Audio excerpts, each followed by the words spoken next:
সেরা একটা কোয়ার্টার ফাইনালে টাইব্রেকার শুট আউট, যারাই জিতবে সরাসরি সেমিফাইনালে পৌঁছাবে। এইদিকে ছিল তামান্না সবজি ভান্ডার আর এদিকে ছিল SS7 নিউ টাউন। শেষমেশ কারা টাইব্রেকারে জিতলো সবই তোমরা এই ভিডিওতে দেখতে পারবে। অবশ্যই ভিডিওটি লাস্ট অব্দি দেখতে থাকো।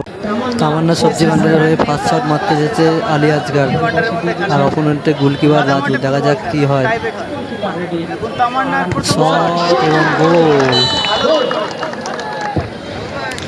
SS7 নিউটনের হয়ে প্রথম শট মারতে এসেছে ইনজামুল, অপোনেন্টে গোলকিপার আমিন্দা। দেখা যাক কি হয়।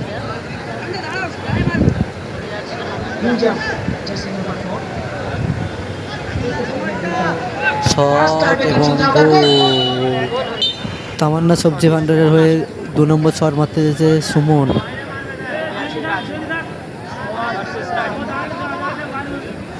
সুমনের শট এবং গোল। SS7 নিউটনের হয়ে 2 নম্বর শট মারতে এসেছে আলম। দেখা যাক গোল করতে পারে কি। শট এবং গোল। তামান্না সবজি ভান্ডারের হয়ে 3 নম্বর শট মারতে এসেছে আরাবুল। দেখা যাক আরাবুল কি করে। আরাবুলের শট অসাধারণ সেভ রাজু।